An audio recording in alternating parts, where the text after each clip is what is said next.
श्री स्वामी समर्थ, श्री गुरुदेव दत्त. आपण सगळेजण पर्स वापरतो, स्त्री असून दे किंवा पुरुष असून दे.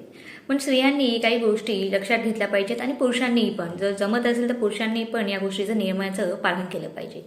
पर्समध्ये शक्यतो नाणी आणि नोटा ज्या आहेत ना त्या वेगवेगळ्या ठेवायच्या. त्याच्यामध्ये पण नोटा ज्या असतात ना त्या घडी करून किंवा सुरगळलेल्या ठेवू नका. अशा एका सरळ रेषेमध्ये ठेवा.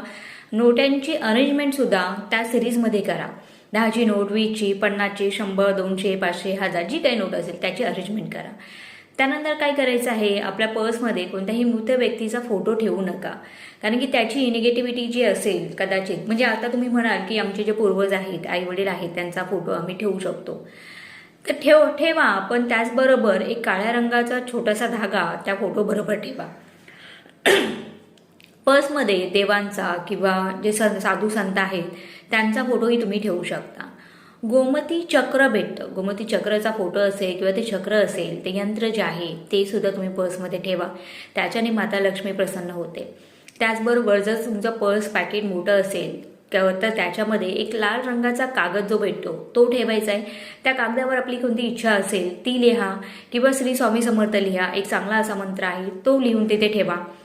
पैशामध्ये म्हणजे पाकिटामध्ये पॉझिटिव्ह एनर्जी निर्माण होते. त्याप्रमाणे पाकिटामध्ये म्हणजे पर्समध्ये तुम्हाला कर्जाचा EMIचा जो जातो त्याची रिसीट असेल, कोणतंही बिल असेल, अशा कोणत्याही प्रकारचे रिसीट ठेवू नका. पर्स हे स्वच्छ आणि सुटसुटीत असलं पाहिजे. उगाच त्याच्यामध्ये वेगवेगळे कार्ड आणि काहीतरी कागद आपले ठेवलेले आहेत तर ते करू नका, ते काढून टाका. आणि सगळ्यात महत्त्वाचं म्हणजे इलायची, एक तरी इलायची आपल्या पर्समध्ये असली पाहिजे. खूप छोट्या छोट्या गोष्टी आहेत पर्सच्या रिलेटेड, पण याचा बेनिफिट मात्र खूप मोठा होतो. करून बघा आणि कमेंटमध्ये लिहायला विसरू नका. श्री स्वामी समर्थ.